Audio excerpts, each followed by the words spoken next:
suite au second intervenant, qui est Madame Ann Steiner, de Lund University en Suède, et dont les études ont porté avant sur l'édition, puis sur les études de littérature. Elle a publié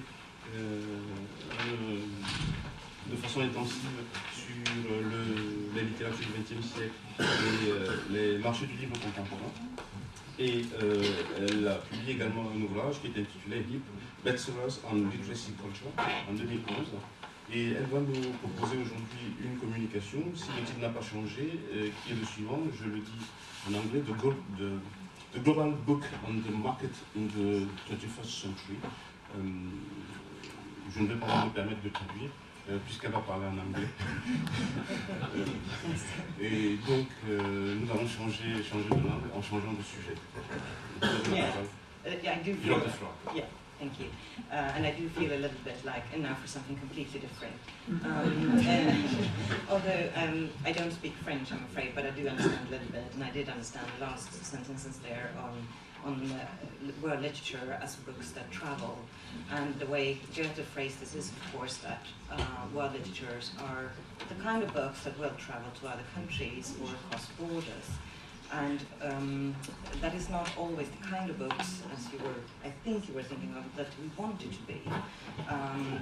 The globalization of literature isn't innocent in the sense that it's literature that is always of high quality, it's on equal terms, or and diverse the way that we would like it to be. So that's what my paper is really about. And some of the things I know that I'm going to talk about are slightly unsettling, or very unsettling, I think. But we need to understand how this works and how global literature is really, what it's made up of. Because the market mechanism that we see promotes bestsellers as the most common kinds of books that will spread worldwide. And these are most often of English language origin, though not always. And of course, these three companies, Apple, Amazon, and Google, control today, actually, literary distribution in a way that no other companies have before, and also in ways that we're not really able to track or follow and know what they're doing. And these three are, of course, accompanied by very large media conglomerates that are publishers and more focused on publishing specifically. These are the 6 largest publishing houses in the world last year, ranked by size: Pearson, Thomson Reuters, Reed Elsevier, Wolters Kluwer, and Penguin Random House. And that's Pearson is by far the largest. I think it's almost double as large as Thomson Reuters. It's a very, I mean, if you don't live in the UK, I don't think you've even heard about this company, but it's very large. So these 2 slides with this 9 media conglomerates are, of course, very unsettling, I can say too. But it is possible to discern 2 very powerful motions in the book market. And one is this large-scale economics that we see in these companies, where profit is really the main target, the only target. That does not mean that they don't publish great books. Some of them really do. I mean, you can make money on a good book as well as a poor one. So that's not, it's more complicated than that. But where profit is always in the forefront, there will be less mid-list and backlist books that will be published. And there will always be the sort of idea that if a book won't sell, it's not going to be published at all. So, but the other motion that I can identify is coming from below, or possibly from the side, or somewhere that's not from above. And it's part of what Henry Jenkins would have called convergence culture. It's the grassroots doing self-publishing, there's fan fiction writing, non-profit publishing, events, these kind of things. It's also small press, and micro-publishers, and they do have quite a bit of space because these media conglomerates, they will only publish a very certain kind of books, and there's a lot of books out there that will be published by very skilled small presses. So much translations, literary fiction and poetry is today published by a small independent press. and I will get back to that, but it's in one ways it's not necessarily a bad thing because they do know what they're doing. On the other hand, it's an issue of visibility. It's very hard for these companies to achieve visibility. It is clear that digital publishing has made it easier and cheaper to publish books. But as I said, when you have more books, visibility will be more difficult to attract. This is an often repeated mantra about in small press and how do you receive discoverability. And yesterday we heard someone talking about metadata, and it's a lot about metadata receiving this kind of visibility, because there are millions and millions of books on offer today, and how is your book going to be visible at all in this world? But what we also can see is that we have a very divided market between print books and e-books. And they're not really sold and distributed the same way and not according to the same principles. And if you look at the large-scale publishing, they will be very focused on print books. And you will say, well, they do publish e-books. Yes, of course they do, and we sell a lot of e-books. But it's always a double publication thing. They will always do both. While what we see is that a lot of small publishing companies of all sorts are publishing just ebooks. And if we look at the market shares and sales in this field, here is a graph of the market shares of ebook sales. This is only on Amazon, I would say that, but they are the largest seller in the Anglophone world, of course. By publisher type on sold copies. And you see that, yes, the big five are the purple line there at the very top. But there is also indie publishers, small and medium publishers that are doing fairly well and sell a lot of copies. And I'll also say that it's very hard to access any kind of numbers from Amazon. They don't really release anything.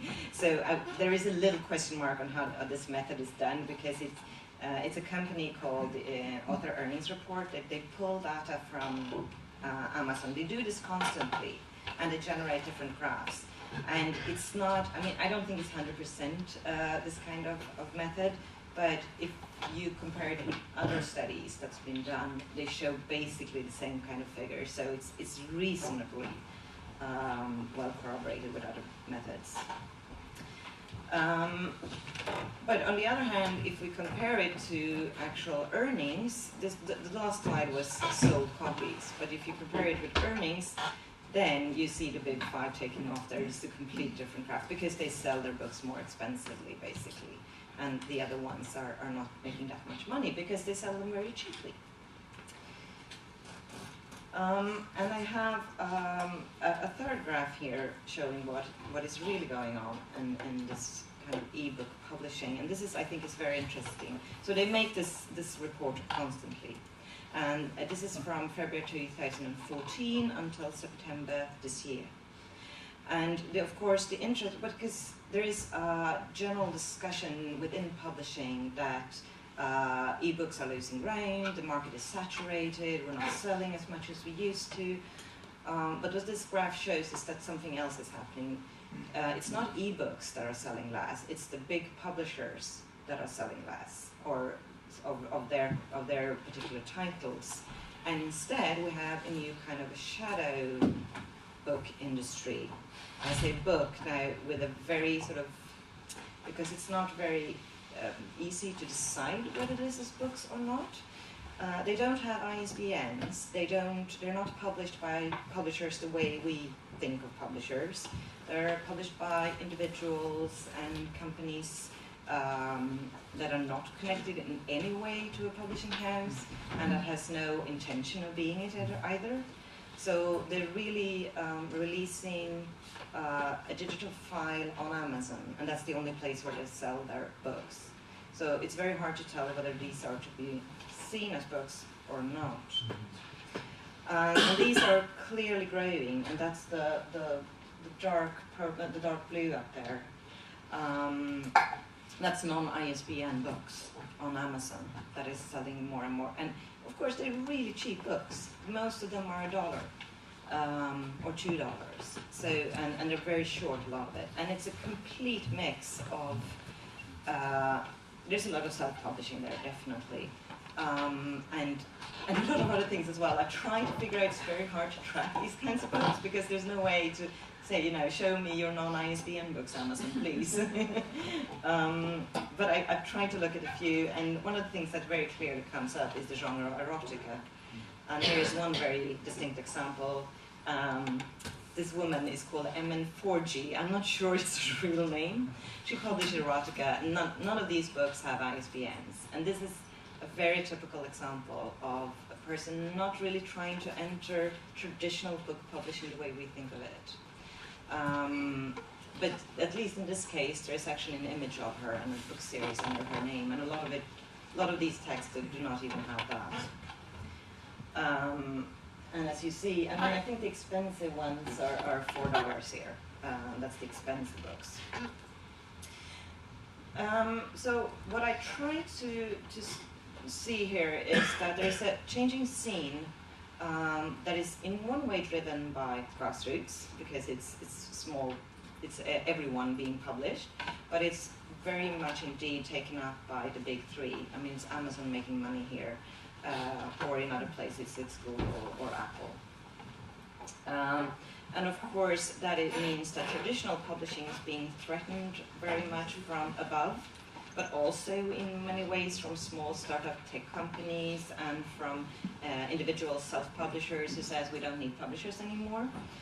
And it's, of course, particularly visible in the UK and US, where you have a much more developed ebook market than in most other countries, although we saw something very different with South Africa that I didn't know at all. So the traditional publishers are trying different ways of addressing this issue.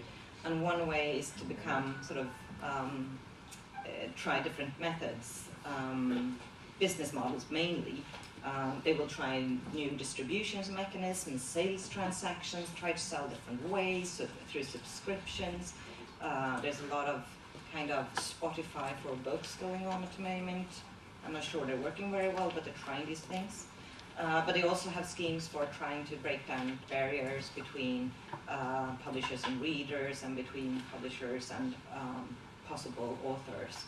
I have one example, a Swedish example, because that's where I work. This is Type & Tell, that is a site created by Bonnier, who is a major international player as well, but 25 on the international ranking list, so still rather low down on the list.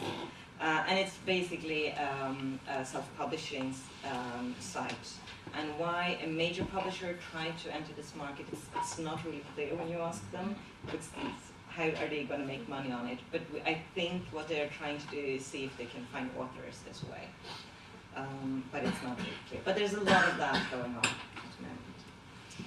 So that's one way of addressing this change. The other way is, of course, to sell more copies of the big bestseller books that you already have. And so big book publishing has, during the last decade, steered more and more of its published towards what is known as actually big books. I don't know if you're familiar with this term, but it is a publishing term. And a big book is a title that is a promise of a bestseller, the hope of a bestseller.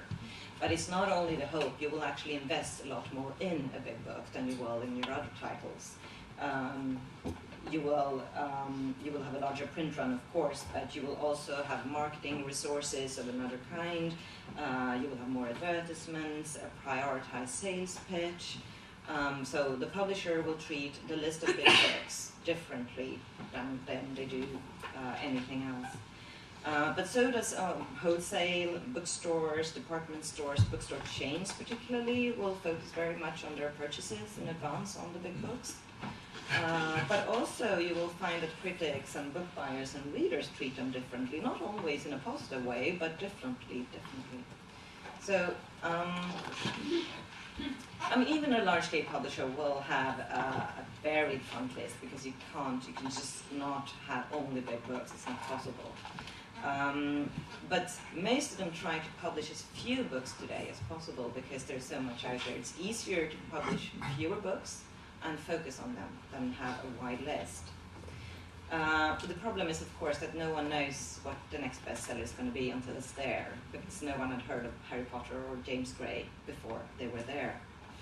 The sort of nobody knows principle within the business is an expression for the unpredictability of the market. So it's not really possible to publish bestsellers only because there's no way of knowing that. So while the major publishing houses are trying to minimize their risk by spending more on marketing and less on printing, the general development is, however, a massively increasing book publishing. And this is the case in every country where I've been able to access figures. I mean, some countries are trying to get figures from China, for example, is very, very difficult because you will find all sorts of different numbers and it's very hard to verify them. Even if we just look at print books and not this kind of non-ISBN ones, the titles are rising each year, and UNESCO used to track published titles in the world, but they gave it up a few years ago, but it's basically impossible, and it's also very difficult to compare numbers from different countries. But this massive growth has also meant that the major publishers have to include an international market to be able to make profit, make a real profit. You have to at least hope for international sales. And they do. I mean, they do regard the international market as a real one. Even small publishing houses will actually do that. But to a large international publishing house, I mean, world literature is basically a product that can be translated, repackaged, and sold to different markets, and that's how they view world literature. And how global publishing operates can be tracked, has been tracked by looking at translations, how translations move from different countries. But it says very little on the impact and the sales. I mean, if a lot of translations are done at small presses, their sales might be very low. So it doesn't really have the impact that we were hoping for. However, bestseller lists give a very clear indication of what kind of titles that sell well internationally. And what is visible is, of course, and that's also something I think you were talking a little bit about, Ken, was that that most countries have a very national bestseller list. 70% of the titles will be national ones, and if you look at US, the number will be even higher. But most countries have about 70%. And there's this small selection of titles that you find everywhere. I looked at the bestseller lists from mid-September now, from France, UK, US, Germany, and Sweden, and they gave a very similar picture. There's 3 titles there that are on every list at the moment. And that's, of course, David Lagercrantz, in the English title is The Girl in the Spider's Web, which is the 4th book in the Millennium series, but with new author. And the E.L. James follow-up book, Gray, and Paula Hawkins, The Girl on the Train. And so how are we to view this, and why do I even want to talk about them as world literature? The point of talking about big books and bestsellers is, of course, that both these bestsellers and the micro-publishers and this kind of small publishing is a part of the same pattern that is can be sort of summarized in the terms of polarization. There is a very big divide between these kind of micro-publishing and the bestsellers, of the international bestsellers. And the other thing is globalization, because it's really important for both these groups. There is a lot of self-publishing being sold because it's internationally, because it's so easily distributed and there's no real national boundaries in this case. So it's very important as a transaction path. And of course, digitalization. It affects both of them very much indeed, but of course self-publishing more so. So what we see is that book publishing is becoming increasingly international in these 2 particular segments, although very, very different and opposite in many ways. However, neither very small nor conglomerate publishing has a straight pathway to an international market. And that's the second thing I want to talk a little bit about. And that is the idea of gatekeepers and promoters. I mean, in a way, of course, it has to do with if a book is good or not, if it's read worldwide. But if we look at the three texts there, it might be other things going on as well. It has to do with the whole chain from author to reader being structured around gatekeepers and promoters that will use their influence on the process to create values around certain books, but also reject others and say they're bad or they're not going to be sold in my bookstore or whatever. So gatekeepers and promoters are people or companies and institutions and agencies that in a constant process will select and push for some titles, while others seem to be mainly ignored. It can be a question of a publisher deciding to take on a title or a marketing department to pay particular attention to it, but it's equally the agent selling foreign rights or a translator making a proposition to a publisher.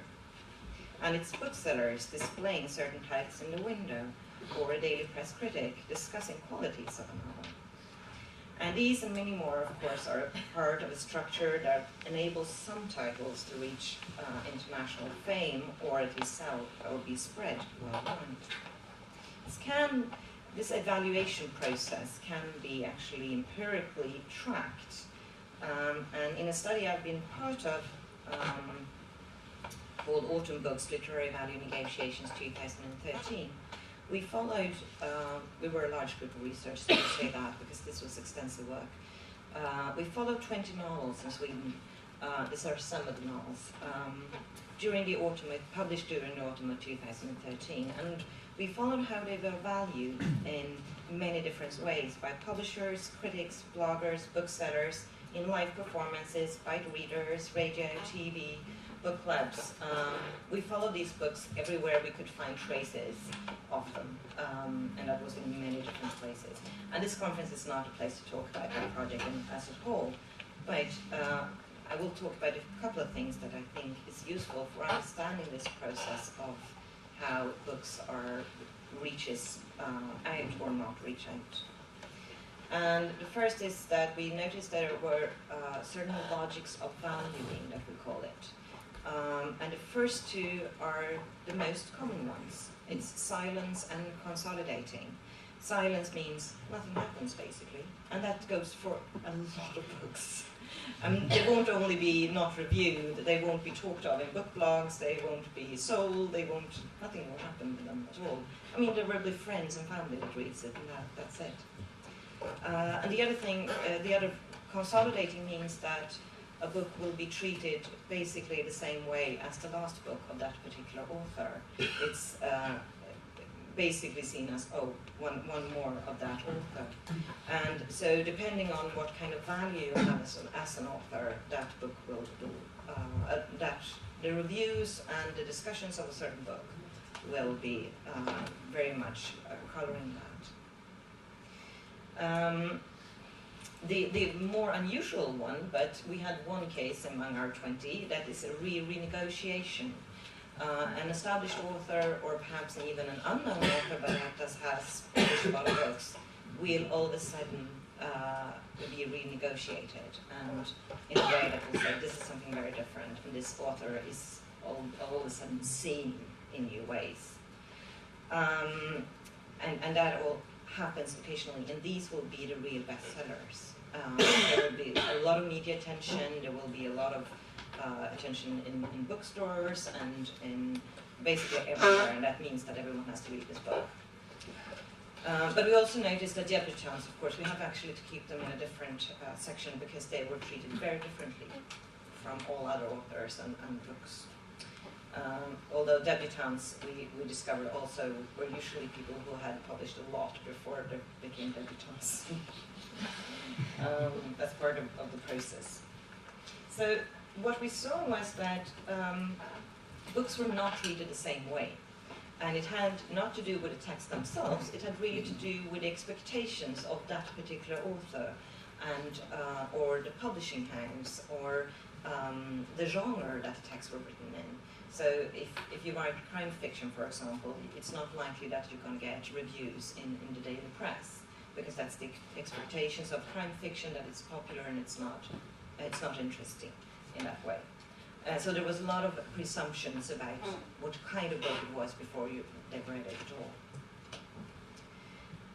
And we were also able to identify, and I'm not going to get into this very briefly, only different kinds of values that were attributed.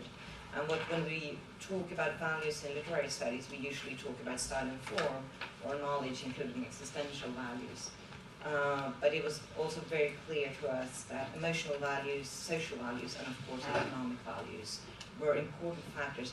And not only if you were a publisher or a particular person, these three values were used by basically everyone, but they were phrased differently. You would express the ideas of economic value in a different way depending on who you are, for example. Okay, I will try to finish now, and by saying a few things about, because this has to do with visibility, and that's what I wanted to get back to.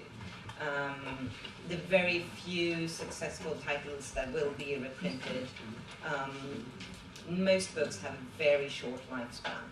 And Chris Anderson has argued that there is a long tail on the market where books can stay on the market for a long time and will be found again, but that's not the reality of a bookstore. Most books have maximum 6 months, and after that it will be gone from the shelves. And yes, this might change with an ebook expansion, but the existence of ever more titles makes it so hard to be visible. And of course, to attract the attention to single titles has led to this very strong focus on the bestsellers. So while we're getting more and more books, we're really getting less and less that are visible. And that is what we see is a strengthened market in terms of production, and it's a very general dissemination, but most books that are sold are a very low number. In a study by Stephanie Crucius on European book cultures from last year, she has shown how book cultures in Europe are protected and promoted basically everywhere, because we always regard it as important, linguistically important, as part of our cultural heritage, or it has to do with national identity and a lot of other different things. But what is visible, I think, is that it's not that clear in all European countries that you're actually protecting what is the changes that is happening at the moment, that you're protecting the cultural values. And in many countries, including the one I come from, we have a very, very liberal market, whereas there are no political ambitions at all to protect diversity and make sure that we have a wide selection of books accessible at all. Instead, of course, we can get back to this one who controls a lot of the diversity. And I think I'm going to end by this image. Thank you.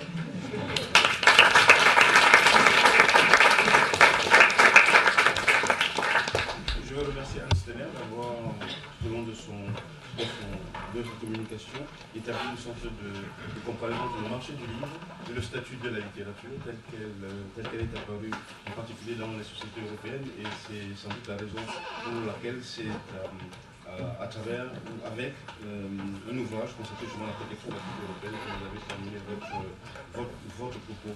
J'en retiendrai, parmi beaucoup de choses que vous avez dites, un sujet qui me paraît important, c'est celui par lequel vous avez presque fini, c'est le sujet de la visibilité, qui est sans doute le sujet réel autour duquel tournent ces rapports de marketing sur la question justement du marché du livre. Voilà, vous avez la parole. Thank you very much. Just one observation and sort of question, I guess. First is, particularly I was obviously very interested that you ended up with visibility. And it just reminded me, particularly when you were discussing of, the early 70s article by Nelson about the economy of rarity and attention, and we seem to have an instance of it here that absolutely kind of illustrates that. what's intriguing is that obviously with the dominance of three platforms, negotiations become obviously very complex. But the thing that I found interesting, but I'm just curious to what you think about, is that if you look at the music industry, they used to have a world music category that was very important at one point and disappeared now from the, the metadata. And in Amazon and so on and so forth, there used to be in the old days, very early on, a world which was non-English, basically, as we know. And now it again vanished, it becomes sort of localized. And it's sort of interesting to see from that sense, because one of the more interesting things that I think came out, at least to me, is that at the end when you were discussing the promotional prospect of individual titles, that we go back to kind of a very powerful traditional model of publisher, author. It's quite interesting, despite all the kind of but I was curious about the categorization, how if you looked into that. The categorization of? The notion that word British or like word music used to exist on the left-hand side and just completely disappeared. I think in one way it was also kind of exoticizing, saying that this is different, this is not. Just to market. So in that way, I suppose it's a good thing that it actually. I do agree, but it's on the other hand, it doesn't make it very visible. If you're interested in finding books from other languages or cultures, it's very difficult to. Yes. And especially if you go outside of European, sort of Central European countries, it's not going to be visible at all. Although it's there. No, I did the exercise just once when I looked on Amazon. I want to find a book by data publishing. They give me books that are going to forthcoming in 2 years from now because they have this, usual, and then you just cannot find what you're looking for. The findability, discoverability is obviously crucial. It's very interesting. And unfortunately, I think small publishers are not very good at it. They're not very good at producing metadata the way they should. Because, well, they don't really understand the importance. So the big publishers have an advantage there as well. One thing about Amazon, it moved between different categories. As first a big publisher, but then as an indie publisher. My understanding is that Amazon is one of the biggest indie publishing markets in the world, right? And they've actually created a lot of huge best-selling authors who sell their novels for much more than $4. And what's interesting, I guess, is that they actually, Amazon co-opted the language of the independent publisher in a way that kind of has made it for me very difficult to listen to the talks that have talked about independent publishing as radical or alternative. Because Amazon, it's already changed that language. In fact, the best-selling indie authors talk about themselves as entrepreneurs. So I wonder how Amazon messes up these categories for you a little bit. They do. That's why I think there is a part there in my talk as well now where it's hard because they're sort of micro publishers, sub-publishers, and then, well, it's Amazon. That makes that kind of money.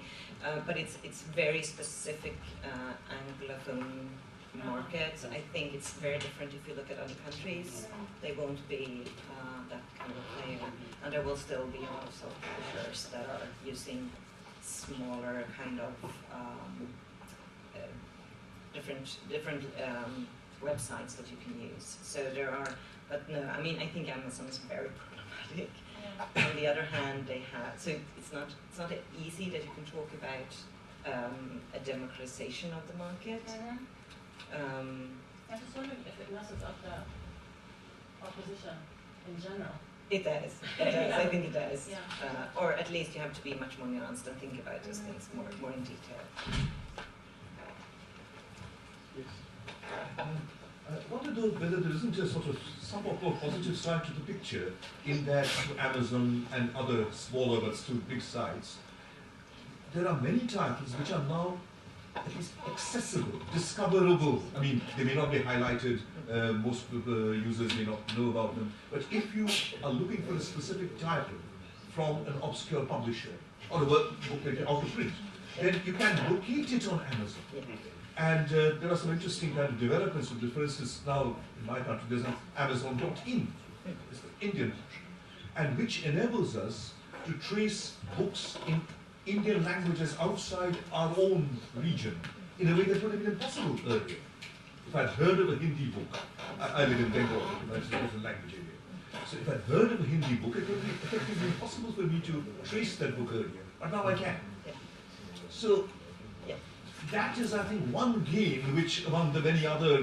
There are definitely games. I mean, there are a lot of games, and especially coming from a small country myself, I mean, 20 years ago it was basically impossible to buy English language books or books from other countries in other languages. So, I mean, there's a lot of good things here, and I think it's what you were thinking about as well, that it's very complex here, that it's not like they're only bad, so it has to be nuanced, definitely.